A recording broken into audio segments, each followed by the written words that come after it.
नमस्कार। सभी लोगों को क्रिसमस की बधाइयाँ। तो भगवान करे, संता भी करें और सभी ईसा मसीह जी करें कि आप लोगों के जो सपने हैं और जो सपने आपने अपने माता पिता के लिए संजो रखे हैं और जो जीवन में कुछ करने का जो आपने साहस किया है वो जल्दी से आपको अचीव होते हैं, उसको आप प्राप्त करना शुरू कर दें। तो इस क्रिसमस के दिन पे आप मेरी यही कामना है आप लोगों के लिए। तो इस शुभ जो आप लोग का क्रिसमस दिवस है, आज एक स्पेशल क्लास हम लेकर आए हैं जिसमें कि मैंने थोड़ा फोकस किया है आपका अपकमिंग एसबीआई का एग्जामिनेशन जो होने वाला है। तो चूंकि अगर आप पिछले ईयर के एसबीआई पीओ प्री के एनालिसिस को अगर देखें तो उसमें 15 क्वेश्चन डेटा इंटरप्रिटेशन के पूछे गए हैं। शिफ्ट 1 में, शिफ्ट 2 में और शिफ्ट 3 में, और शिफ्ट 4 में केवल और केवल 10 क्वेश्चन पूछे गए, मतलब 5 क्वेश्चन कम कर दिए गए। तो वहीं से आपके लिए उठा कर लेके आया हूँ कुछ इंपॉर्टेंट डी जिसको हम लोग आज डिस्कस कर लेते हैं। तो चलिए आज का क्रिसमस स्पेशल हम लोग शुरू करते हैं और क्लास को शुरू करते हैं और देखते हैं। तो जैसे अब यहाँ पे है, अभी हम आपको ग्राफ अभी दिखाते हैं तो टाइम एंड वर्क बेस्ड है, इसको ध्यान में क्योंकि टॉपिक बेस्ड भी डीआई बहुत ज़्यादा आएगी। एसबीआई पीओ जो मेंस होगा ना उसमें अगर आप देखेंगे तो data interpretation and data analysis यही नाम रखा गया है, न्यूमेरिकल एबिलिटी सेक्शन नहीं रखा गया, तो वहाँ डीआई के क्वेश्चंस काफ़ी आएंगे। तो इसमें क्या दे रखा है, एक कॉम्बिनेशन ग्राफ है जो अभी अगले वाले पे मैं अभी आपको दिखा रहा हूँ। तो एक कॉम्बिनेशन ग्राफ है और उस कॉम्बिनेशन ग्राफ में बच्चों क्या दिखाया गया है, उसमें दिखाया गया है डेज जो कि किसी फिक्स पार्ट ऑफ वर्क को कंप्लीट करने के लिए लगेंगे वो दिखाया गया है। और 6 अलग अलग पर्सन है, अखिल, राम, रॉबर्ट, सीमा, मोहन और जैकब उनका, और डेटा को इंटरप्रेट करके हमें आंसर देना। तो देखो ये है ग्राफ, ठीक है ना। अगर छिप रहा हो तो हम थोड़ा सा हट जाते हैं। तो यहाँ पे क्या दे दिया है, अखिल जो है आधा काम करने में 10 दिन लेता है, तो पूरा काम करने में कितना दिन लगेगा, 2/1 यानी 20 दिन। और राम जो है, इसको अगर आप देखो तो 16.66% वाला है, यानी ये 1/6 है। 1/6 काम को करने में 4 दिन लेता, तो पूरे काम को करने में 24 दिन लेगा। इसी तरह 1/3 काम को करने में रॉबर्ट 5 दिन लेता है, तो पूरे काम को करने में 15 दिन लेगा। इसी तरह 2 गुने काम को करने में 24 दिन ले रहा है, 2/1 काम को, तो पूरे ओरिजिनल काम को करने में कितना दिन लेगा, 12 दिन। इसी तरह ये 2/5 काम को करने में 16 दिन ले रहा है, तो पूरे काम को करने में कितना दिन लेगा, 40 दिन। इसी तरह ये 66.66 या 0.667, तो इसको आप 66.66 कह सकते हैं, यानी कि 2/3 कह सकते हैं। ठीक है, तो 2/3 काम को करने में 20 दिन लेता है, तो पूरे काम को करने में कितना दिन लेगा, 30 दिन। इस तरीके से आप इंटरप्रिटेशन करेंगे, पार्ट ऑफ द वर्क और डेज का दिया हुआ है। ठीक है, तो एक काम करता हूँ, मेरे ख्याल से समझ में आ गया होगा। अगर कोई दिक्कत होगी बच्चों तो कमेंट बॉक्स में डाल देना अपनी दिक्कत, मैं उसको एक बार एड्रेस कर दूंगा, ठीक है ना। ओके, कमेंट को देखकर तो वापस आ जाता हूँ और क्वेश्चंस को हम लोग देखते हैं, ठीक है ना। तो चलिए चेक किया जाए और इससे बात किया जाए, सॉरी। तो पहला वाला क्वेश्चन आपकी स्क्रीन पर कह रहा है कितने दिनों में रॉबर्ट पूरे कार्य को खत्म कर सकता है। तो रॉबर्ट का देखना है हमें, in how many days Robert could complete whole amount of the work. तो रॉबर्ट 1/3 काम को अगर 5 दिन में करता तो पूरे काम को कितने दिनों में करेगा, 15 दिनों में। बस सिंपल सा एक क्वेश्चन था, तो 15 दिन आ जाएगा, ठीक है। अगले वाले क्वेश्चन को देखते हैं। तो अगले वाले क्वेश्चन में दिया है कि कितने दिनों में राम और सीमा अगर एक साथ काम करें, तो ध्यान दीजिएगा, अगर एक साथ काम करें तो कितने दिनों में राम और सीमा एक साथ काम करते हुए पूरे कार्य को समाप्त कर लेंगे। तो डेटा फिर से सामने ले आता हूँ। बात किसकी किसकी हो रही है, राम की बात हो रही है और सीमा की बात हो रही है। तो राम जो है 1/6वें भाग को अगर 4 दिन में पूरा करता है तो पूरे काम को कितने दिनों में खत्म करेगा, 24 दिनों में। इसी तरह सीमा जो है 2 गुने काम को 24 दिनों में पूरा करती है, तो ओरिजिनल काम को कितने दिनों में पूरा करेगी, 12 दिनों में। तो राम जो है पूरे काम को करने में 24 दिन लेता है और सीमा जो है पूरे काम को करने में 12 दिन लेती है। तो यहाँ से अगर हम इसका क्या करें, एलसीएम अगर लें तो टोटल वर्क 24 आ जाएगा, और ये इफिशिएंसी 1 और इफिशिएंसी 2 हो जाएगा। यानी कि इसका मतलब दोनों लोग मिलकर अगर 24 काम को करेंगे और दोनों हर दिन अगर 3 काम करते हैं तो 24 काम करने में कितना दिन लगेगा, 8 दिन लग जाएगा। तो ये कितना हो जाएगा, 8 डेज लगेंगे इस कार्य को पूरा होने में। तो इस कार्य को पूरा होने में कितना दिन लगेगा, 8 दिन लगेगा, 8 डेज लगेगा। ठीक है, सिंपल सा है। इसी तरह अगर हम स्टोरी टाइप में अगर चलें तो क्वेश्चन में अब क्या दिया गया है, राम और मोहन एक टास्क कंप्लीट करने के लिए दिया गया, given the task to complete the work. तो उनको कार्य को कंप्लीट करने का टास्क दिया गया उतने ही दिन में जितना कि उनकी एक्चुअल इफिशिएंसी के अकॉर्डिंग उनको रिक्वायरमेंट थी। एक्चुअल इफिशिएंसी जैसा कि हमें किस में दे रखा है, ग्राफ में दे रखा है। एक्चुअल इफिशिएंसी यानी डेज जिस हिसाब से लग रहा था, लेकिन क्या हुआ कुछ दिनों के बाद, और कितने दिनों के बाद, तो कुछ दिनों के बाद यानी 4 दिन पहले जब काम समाप्त होने वाला था तो उसके 4 दिन पहले ही राम जो है काम पर नहीं रिपोर्ट किया, वो आया ही नहीं काम करने के लिए मोहन के साथ। तो यही पूछा गया है कि इसका मतलब आखिरी 4 दिनों तक तो भैया मोहन काम करेगा। तो बताइए कि काम को जितने दिनों में पूरा होना चाहिए उससे कितना दिन आगे गया। तो हम लोग क्या करें, यहाँ से 2 लोगों को पिक कर लेते हैं, राम और मोहन को। तो राम हो गए और मोहन हो गए। तो ये कितना है, 1/6 काम को 4 दिन में, तो पूरे काम को 6 चौके 24 दिन में। और ये 24 दिन में काम को कौन पूरा करेंगे, राम। मोहन का अगर देखें तो 2/5 काम को 16 दिन में, तो पूरे काम को कितने दिनों में, 16 गुणे 5/2 दिन में। यानी ये कितना हो जाएगा, 40 दिनों में। ठीक है ना, ये कितने दिनों में हो जाएगा, 40 दिनों में। ठीक है ना। तो इसको अगर हम यहाँ से हटा दें, ध्यान दीजिएगा, यहाँ से इसको हटा दिया तो यहाँ से ये हो गया डेज। अब यहाँ से हम क्या कर ले, वर्क कर ले, तो वर्क करेंगे तो ये 120 हो जाएगा। और इफिशिएंसी निकाल ले तो 24 से 5 बार और 40 से 3 बार हो जाएगा। ठीक है। तो एक्चुअल में कितना दिन लगना चाहिए था, 120/5 3 8। ठीक है ना। एक्चुअल में 15 दिन लगना चाहिए था। लेकिन हुआ क्या कि हुआ क्या, दिन कैसे लगा कि राम और मोहन ने काम तो शुरू किया था, लेकिन काम समाप्ति के 4 दिन पहले राम नहीं आ पाया, तो मोहन ने आखिरी 4 दिन तक काम किया। तो अब यहाँ कितना दिन लगा, उसके लिए हमें ये दिन पता करना होगा। ठीक है। तो मोहन ने पहले आखिरी 4 दिनों तक काम किया है। तो मोहन एक दिन में अगर 3 काम, तो 4 दिनों में 12 काम। इसका मतलब 120 में से जो बैलेंस काम रहेगा, और वो कितना रहेगा, 108 काम राम और मोहन ने मिलकर किया होगा। तो राम और मोहन अगर मिलकर करे तो कितना समय लगेगा, 8 से इसको डिवाइड कर दीजिए। तो यहाँ कितना दिन लग जाएगा, 8 1 कम 8। ठीक है ना, 8 1 कम 8 हो गया, और 8 3 24 हो गया, और 8 5 40। यानी कि उस हिसाब से फिर कितना दिन लगेगा, यहाँ 12 है, तो इस हिसाब से यहाँ टोटल दिन लगेगा 13.5 + 4 और 4 3 7 17.5 दिन। यानी कितना दिन आगे जाएगा बच्चों, कितना दिन आगे जाएगा, देखो तो डिले कितना दिख रहा है, तो डिले हो जाएगा 2.5 दिनों का। पुनः बोलूंगा, डिले कितने दिनों का हो जाएगा, 2.5 दिनों का हो जाएगा। तो 2.5 दिन लेट काम खत्म होगा। पुनः ध्यान दीजिएगा, कितना दिन लेट काम खत्म होगा, 2.5 दिन। मेरे पीछे थोड़ा सा है। ठीक है। तीसरा ऑप्शन। ठीक है, आगे बढ़ते हैं। तो अगला वाला, मैंने इसको हटा इसलिए दिया था ताकि जगह मिल जाए। तो अगला वाला क्वेश्चन ये, अब पहले स्टोरी को पढ़ लीजिए, उसके बाद हम डेटा भी ले आते हैं सामने। जैकब जिसकी हालत अच्छी नहीं है, तो ऑब्वियस बात हो सकता है बीच में काम छोड़ दे, या फिर हो सकता है कि इफिशिएंसी कम करके काम करे। ठीक है ना। जैकब जिसकी हालत ठीक नहीं है, पहले ही बता दिया, रॉबर्ट, जैकब और रॉबर्ट ने काम करना शुरू किया। तो जैकब और रॉबर्ट का भी हम दिन देख लेते हैं। ठीक है ना। खराब हेल्थ के कारण, खराब स्वास्थ्य के कारण जैकब जो है अपनी आधी इफिशिएंसी से काम किया। तो इस तरह अगर काम अगर किया जाएगा तो कार्य को समय पर समाप्त करने के लिए रॉबर्ट को अपनी इफिशिएंसी को एक्स टाइम करना पड़ा। मतलब जितना पहले डिसाइड था कि उतने दिन में पूरा करना है, उतना ही दिन अब भी लगना चाहिए। तो भैया ऑब्वियस सी बात, अगर जैकब अपनी इफिशिएंसी को आधा कर रहा है तो रॉबर्ट को अपनी इफिशिएंसी को कुछ बढ़ाना पड़ेगा, बढ़ाकर उसने एक्स टाइम कर लिया। तो वो कह रहा है कि अगर काम पहले जितने दिन में डिसाइड हुआ था उतने दिन में पूरा हुआ हो, तो बताइए कि रॉबर्ट ने अपनी इफिशिएंसी को एक्स गुना अगर किया तो एक्स की वैल्यू क्या है। तो ये पहले इनका डेज देख लेते हैं। तो जैकब का देख लीजिए, तो जैकब का कितना है, 0.66, और 0.66 कितना हो जाएगा, 2/3। तो 2/3 काम अगर करने में 20 दिन लग रहा है, 2/3 काम करने में 20 दिन लगा, तो टोटल काम करने में कितना दिन लगेगा, 30 दिन। और किसको लगेगा, जैकब को। रॉबर्ट की बात करें तो 1/3 काम करने में अगर 5 दिन लग रहा है, तो बच्चों पूरा काम करने में कितना दिन लगेगा, 15 दिन। तो यहाँ 15 दिन रख लिया। अब क्या करूँ, डेटा हटा दूँ ताकि जगह मिल जाए आपको समझाने के लिए। तो ये डेटा तो यहाँ से आपने एक्सट्रैक्ट कर लिया। तो अब देखते हैं इसको, थोड़ा सा इसको हटा दिया जाए। अब क्या है, इनकी इफिशिएंसी पता कर ले। तो टोटल वर्क अगर आपका 30 कर ले तो इफिशिएंसी 1 और आपका 2 हो गया। अब क्या हुआ, इसकी हालत अच्छी नहीं, तो इसने अपनी इफिशिएंसी के आधी इफिशिएंसी से काम किया है, यानी कितना, 0.5 की इफिशिएंसी से काम किया। और इसने अपनी इफिशिएंसी को x गुना कर लिया, यानी 2x कर लिया। तो काम समय पर समाप्त होगा, जितने दिन में पहले पूरा होना चाहिए था।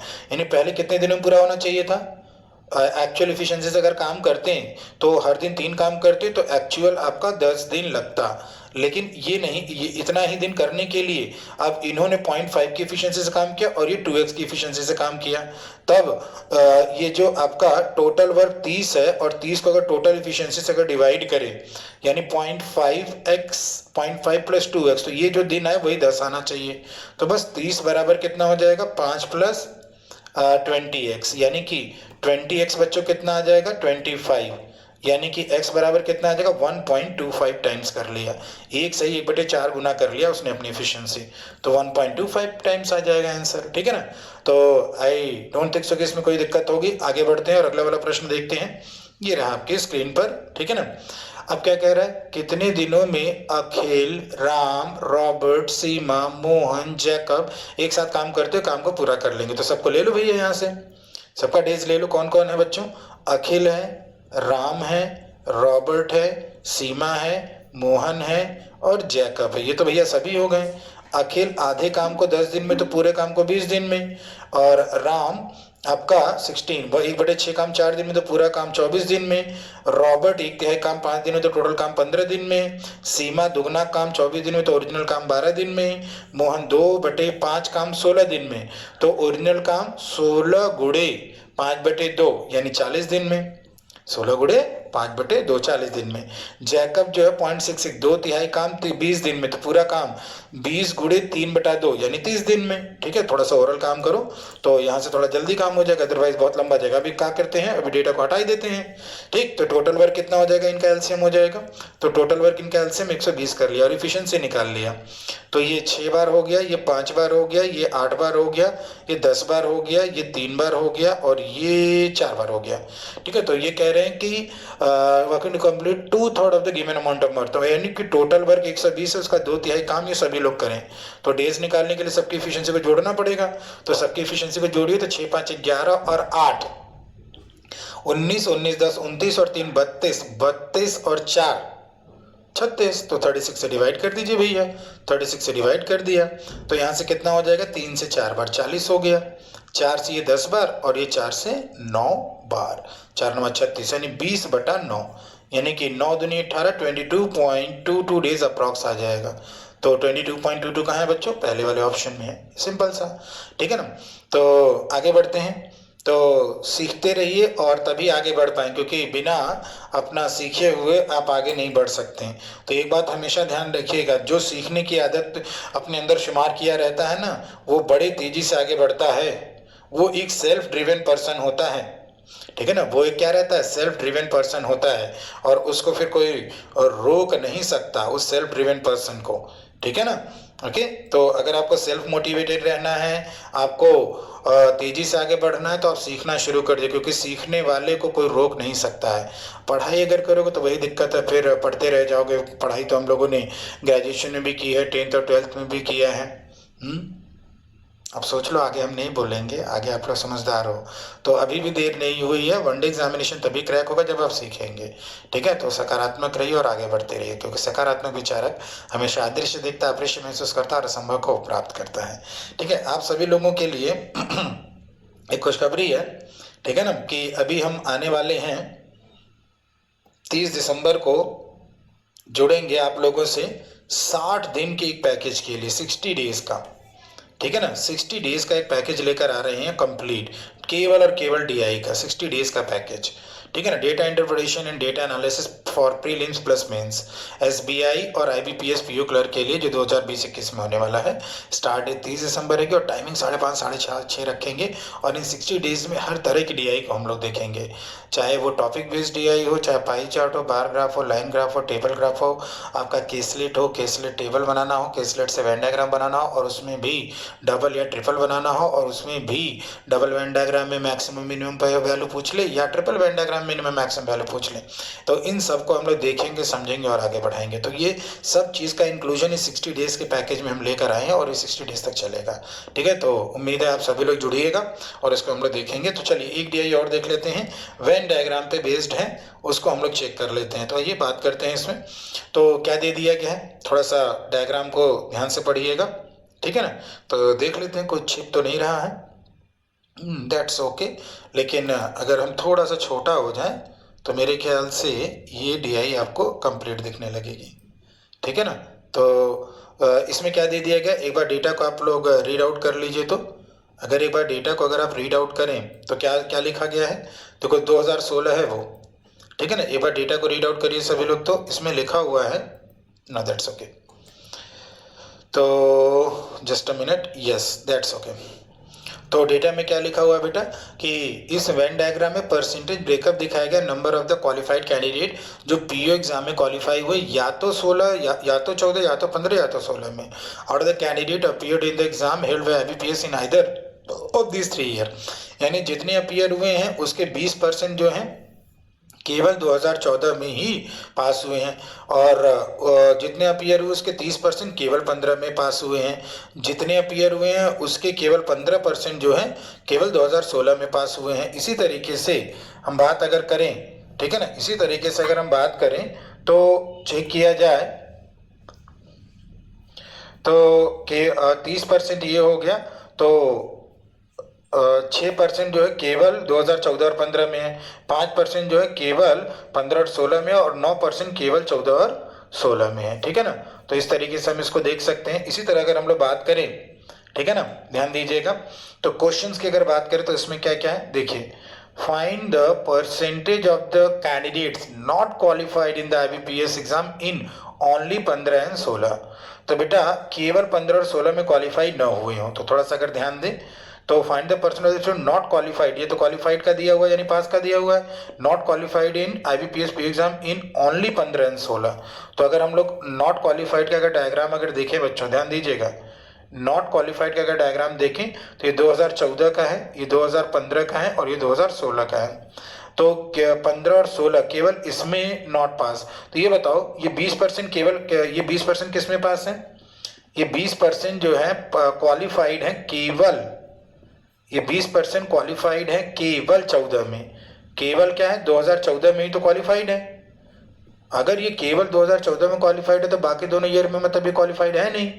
इसका मतलब केवल 15 और 16 में डिसक्वालीफाई होने वाले कितने हैं?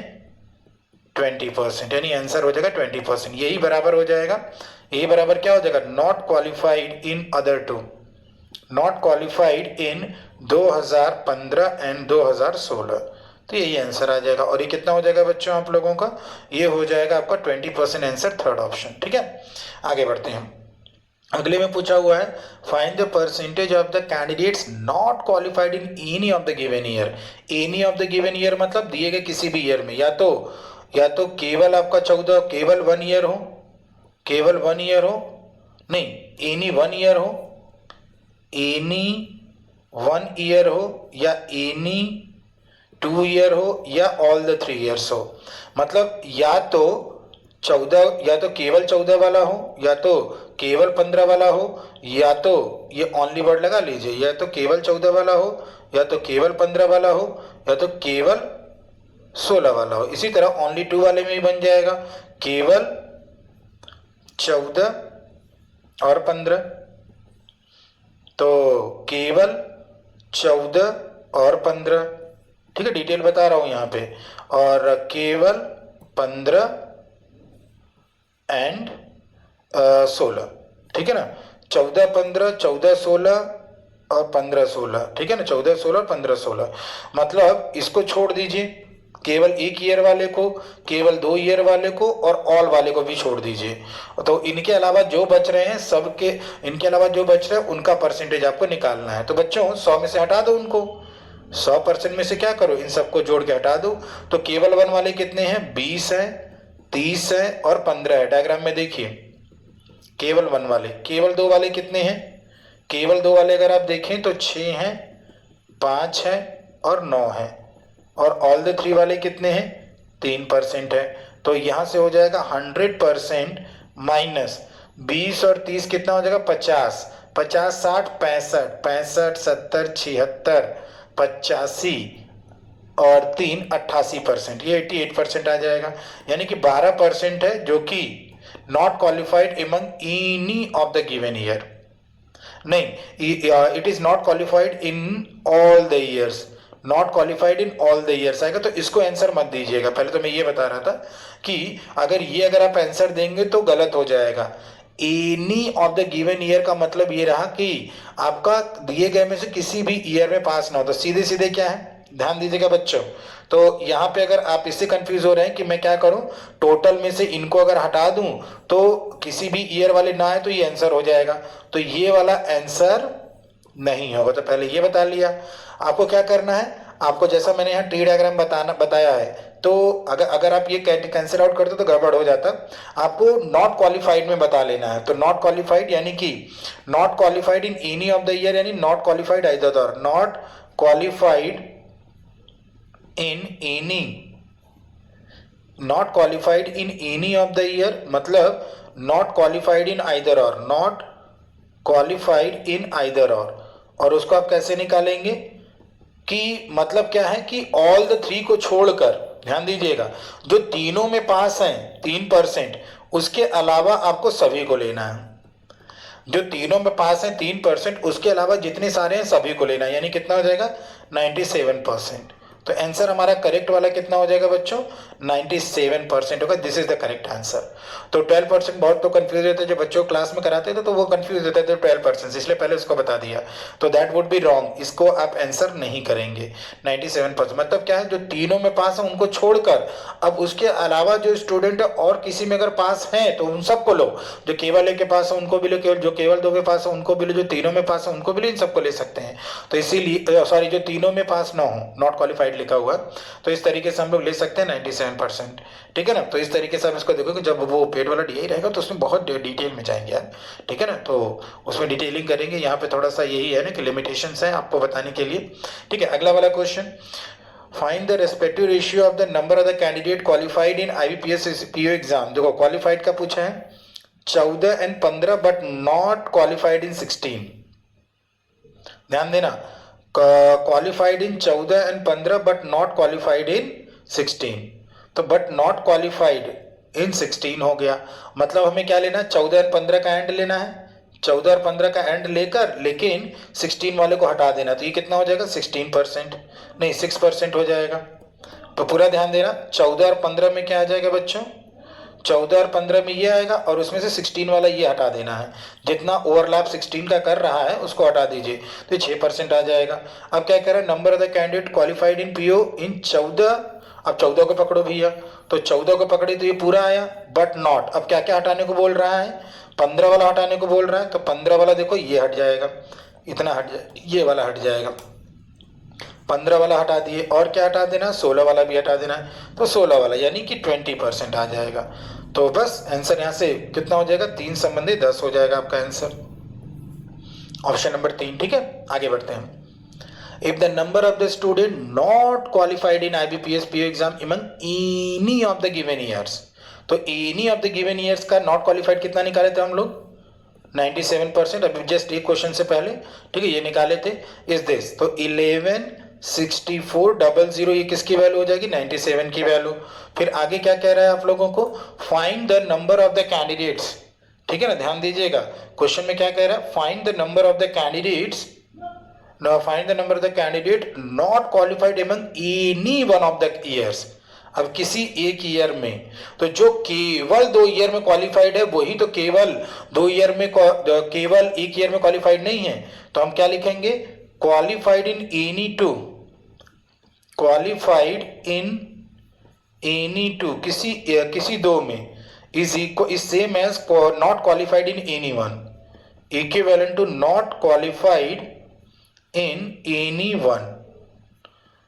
ठीक है ना। तो अगर हम बात करें तो जैसे क्या है आपका 6% क्या है, केवल 14-15 में क्वालिफाइड है। ये 6% लोग केवल 14-15 में क्वालिफाइड है, यानी केवल 16 में, जो तीसरा वाला बच गया उसमें क्वालिफाइड नहीं है। तो यानी केवल 16 में क्वालिफाइड ना होने वाले 6% है। इस 6% की अगर बात करें तो इसी तरह इस 5% की बात करें तो ये 5% केवल 15 और 16 में क्वालिफाइड है। तो केवल 15 और 16 में ही क्वालिफाइड है, यानी तीसरा ईयर जो 14 है उसमें क्वालिफाइड नहीं है। तो ये क्या हो जाएगा, ये आप ले लेंगे 5% केवल 14 में क्वालिफाइड नहीं। इसी तरह ये 9% केवल 14 और 16 में क्वालिफाइड है, तो यही केवल 15 में क्वालिफाइड नहीं है, तो यहाँ 9% ले लेंगे। तो ये टोटल कितना आ जाएगा, 6 5 11, 20% की आपको वैल्यू निकालनी। कितने की वैल्यू निकाल लेनी है, 20% की। 97% की वैल्यू दी हुई है, जो कि अभी एक क्वेश्चन पहले हम लोगों ने निकाला था।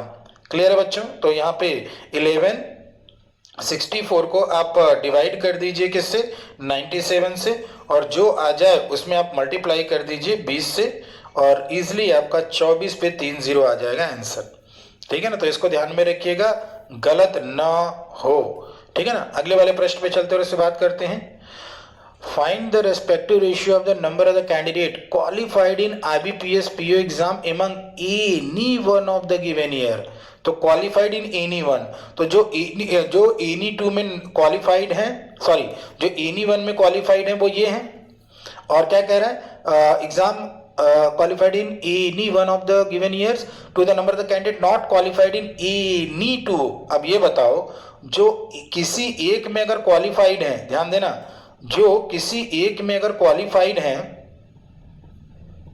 जो किसी एक में क्वालिफाइड है, वही तो बाकी दो में नॉट क्वालिफाइड होंगे भैया। जैसे मैं क्या है, मैं केवल एक ही एग्जाम में क्वालिफाइड, यानी बाकी दोनों एग्जाम में नॉट क्वालिफाइड, तो ये दोनों बराबर आएगा, यानी रेशियो क्या हो जाएगा, 1:1 हो जाएगा। तो आंसर 1:1, आपको ये डेटा लेने की जरूरत ही नहीं है, तो लॉजिकल हो जाएगा। पुनः बोलूंगा, जो केवल एक एग्जाम में क्वालिफाइड है, वही बकिया दोनों जो केवल 2 एग्जाम बच रहे हैं उससे क्वालिफाइड नहीं होंगे। तो इसका मतलब रेशियो क्या रहेगा, 1:1 रहेगा, जिसको आपको ध्यान में रखना है। तो आपके मन के लिए, my only competitor is the person that who was yesterday. I'm always trying to break my own record. मेरा एकमात्र प्रतियोगी वही है जो कल था। मैं हमेशा ही अपना रिकॉर्ड तोड़ने की पूरी कोशिश करता हूँ। तो अपने आप से compete करिए तो आप दूसरे से compete कर पाएंगे। अगर आप खुद को ही नहीं हरा पाएंगे तो भैया दुनिया को हराने का तो फिर सपना छोड़ ही लीजिए, ठीक है ना। तो पहले खुद को हराइए। कभी कभी क्या होता है, पढ़ने का मन नहीं करता, मन बड़ा क्या है ना, घोड़े की तरह भागता रहता है ना, कि यार आज पढ़ने का मन नहीं कर रहा है, आज जाने दो। फिर क्या होता है, यार थोड़ा सा आराम कर लें। फिर क्या होता है, अरे एक काम करो ना, शाम को इसको पूरा कर लेंगे स्पीड टेस्ट को। ऐसे होता है, ये ऐसे आप अपने आप से हारते जाते हो, अपने आप को बेवकूफ़ बनाते जाते हो। तो अपने आप को बेवकूफ़ मत बने, अपने आप से हारिए नहीं, अपने मन को कंट्रोल में रखिए, ठीक है ना। और आपने जिस तय समय पे जिस टास्क का आपने बीड़ा उठाया, उस टास्क को ज़रूर पढ़िए, ठीक है ना। तो एग्ज़ाम का दौर है, कुछ दिनों के बाद एग्ज़ाम होने वाले हैं। तो बच्चों, आपको ने अगर अपना शेड्यूल बना लिया है दिन भर का, और ध्यान रखिएगा ओवरनाइट स्टडी से माइंड की नेचुरलिटी खत्म हो जाती है, तो वो मत करिएगा। और दिन के उजाले में ही पढ़िएगा, जो कि नेचुरली बनाया गया है, वो आपके दिमाग को नेचुरल रखेगा, नेचुरल थिंकिंग रखेगा, ज़्यादा दिमाग में प्रेशर नहीं आएगा, और आप बड़े आसानी से काम कर ले जाओगे, ठीक है ना। तो हम आपसे यही कहना चाहेंगे कि जो आपने शेड्यूल बना रखा है उसको पूरा फॉलो करिए, और फॉलो कर कर उसको कंप्लीट करिए, ठीक है। उस पूरे शेड्यूल को फॉलो करते हो तो आपकी भैया पढ़ते पढ़ते या काम करते करते आँख जलने दो, लेकिन आपने शेड्यूल बनाया उसको फॉलो करना है। कमर दर्द हो रहा है, दर्द करने दो, लेकिन आपने शेड्यूल बनाया वो करना है। सर दर्द हो रहा है, होने दो, लेकिन आपने शेड्यूल बनाया उस काम को करना है, मतलब करना है, मतलब करना है। तभी आप अपने आप से जीत कर उस मेरिट में अपना स्थान बना पाओगे। तो आज के लिए बच्चों इतना ही। एक बार फिर से आप सभी लोग को क्रिसमस की हार्दिक बधाइयाँ। तो हम लोग मिलेंगे जैसे नॉर्मल शेड्यूल में मिलते हैं 8:30 बजे सुबह और 4 बजे SBI PO के लिए। तब तक के लिए बच्चा लो, बेटा लो, बेटिया लो, धन्यवाद, शुक्रिया, बाय।